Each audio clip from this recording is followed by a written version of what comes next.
Port Adelaide coach Matthew Webber was quietly confident about his team's minor premiership chances in 2011. The Magpies have a game in hand over the ladder-leading Tigers and a far superior percentage. It would take until round 23 when Glenelg have the last round off, but then Port would slide neatly into the finals at the top of the under-18 ladder. That was all before this match. The last 10 minutes of round 15 was where it all went wrong. Losing to Sturt was not part of Matthew Webber's plan. Port Adelaide's leading man on Saturday was 17-year-old Lewis Sharrod. From the Flinders Park Football Club, Lewis's plan was to lead from the front, and he did it well with 19 kicks and 11 handballs and a bundle of clearances. A couple of goals in the third quarter set the Magpies up for a brilliant final quarter, and they very nearly took home full points and a shot at the minor premiership. But if ever the Double Blues needed a hero, it was today, and it came in the form of Tim Bacanello. In his sixth match for the Sturt under-18s this season, this was Tim's second best on ground in as many weeks, and it probably won't be his last. His movement around the ball was excellent, to say the least. 36 disposals for Tim, a good indication of his understanding around the ball. One of his 4 marks came in the 21st minute of the final quarter, and the resulting kick gave his team the lead right when they needed it most. Sturt's gritty defence and the heavy conditions looked after the remainder of the final term, and despite their best efforts, the Magpies couldn't break through again. Sturt winners by just 3 points to keep the pressure on the leaders. The Eagles started this match in 6th place with a big prize on offer for a win, with the 5th placed Roosters kicking off at the parade in the mud under lights later that night. The Eagles would steal a spot in the 5 with a win. In fact, even a draw would have done the trick. What the Eagles actually achieved was somewhat less impressive, but nonetheless sensational. They set a record usually associated with the Panthers or the Roosters. The Eagles achieved the second lowest score at home in the history of the under-18 competition. From the opening bounce to the final siren, the Tigers piled on the pressure, attacking the ball in the midfield and restricting their opposition with some textbook defensive work. The defence combined well, led by Todd Button playing his role perfectly with 12 disposals. His work with Jackson McMahon, who picked up 26 disposals, restricted the Eagles to just 1 point in the entire second half.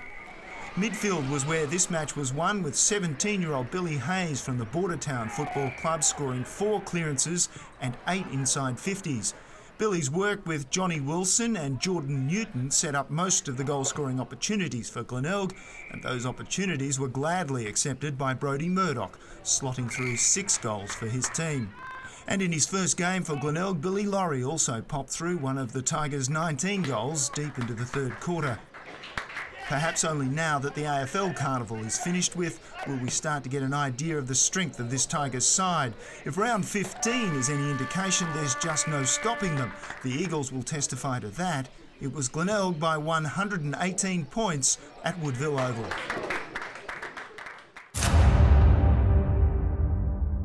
Making the 60-kilometre trip up the main North Road to the Elizabeth Oval, South Adelaide was playing for pride in 2011. In their last 6 matches, the Panthers have let through an average 146 points per game. Another win would be nice. Remember, they did beat West in round 6, but even to lose by a respectable margin would surely be a victory for coach Jason Tawney. And if that was the short-term goal, then mission accomplished in round 15, because the margin was a meagre 5 goals, with South conceding just 79 points for the game. That's as good as a win, really. The Dogs were well served by Nathan Barch from the South Gawler Football Club. 3 of Nathan's 15 kicks resulted in goals on Saturday. That's 13 goals from 13 appearances in 2011 from Nathan. His 25 disposals were all quality, with only 1 of his 10 hand passes from the match missing its intended target. Good work, Nathan. Also on target for Central District was 19-year-old Joshua Whitwer from Elizabeth Grove. Joshua was selected to be part of the AFL Kickstart program a few years ago. It certainly paid off. This week, Joshua managed a huge 26 kicks and 5 handballs, pressing into the Panthers' 50-metre zone on 7 occasions. A goal in the last minute of the match was the icing on a well-cooked cake. Not surprisingly, Joshua was voted best on ground for the Dogs. Best for the Panthers and best across all games, picking up South's first ever Maccas Cup MVP award, was Jordan Francis, wearing number 49. With 17 kicks and 11 handballs, Jordan brought his team out of defence on 6 occasions.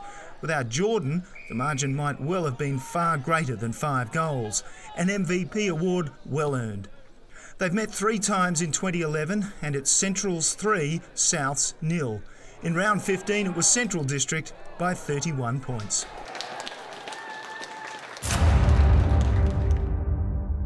The big charge this year is coming from Norwood. The under-18 team hasn't lost since round 8, and among their wins they can count 1 against the mighty Tigers in round 11. So as they entered round 15, hopes were high. In fact, they were very high because a win should have placed Norwood in 3rd place. Of course, that's if Port had bothered to read the script and beat Sturt, which they didn't. So in fact, this match became a fight for 4th and 5th place on the ladder. Winner goes 4th, loser takes 5th. Simple, really. Norwood chose to win this match and they made sure the Roosters knew of their plans. By quarter time, there was nowhere for North to hide. 8 goals down, they'd only scored 1 behind, and even that was rushed. This was going to be a disaster. The Roosters just couldn't get the ball out of the mud, and there was plenty of that. And by the end of the match, they'd scored just 4 goals 3 to Norwood's 19 goals 11. Thriving in the wet was Luke Rander from the Athelston Football Club. Luke more than doubled his previous best goals tally with 7 goals for the game. He's had a run in the reserves this year and he scored in that match too. 21 disposals and 9 marks for Luke in a demonstration of strength and skill. With Norwood not fielding any of their Victoria State representatives, the opportunity was there for some of the newbies to take centre stage for 24 hours, and Jack Bauer took the opportunity with both hands, scoring 3 goals in his debut for the Redlegs. Jack's played 2 games for the Mildura Thirds this year in the Sunraysia Football League, and he scored goals in both of them. In fact, in round 4, Jack scored 8 of Mildura's 26 goals against Imperials. He's also played half a dozen games for the Mildura Seniors and he's been scoring goals there too, once again knocking 3 goals past the hapless Imperials last Saturday in sunny Mildura. No sunshine at the parade, but still plenty of goals for Jack. For North, the goals were scored by Jack Grieger and Daniel Knoll, but 4 goals between them were nowhere near enough. Norwood handling the conditions far better, winners by 98 points to wrap up round 15.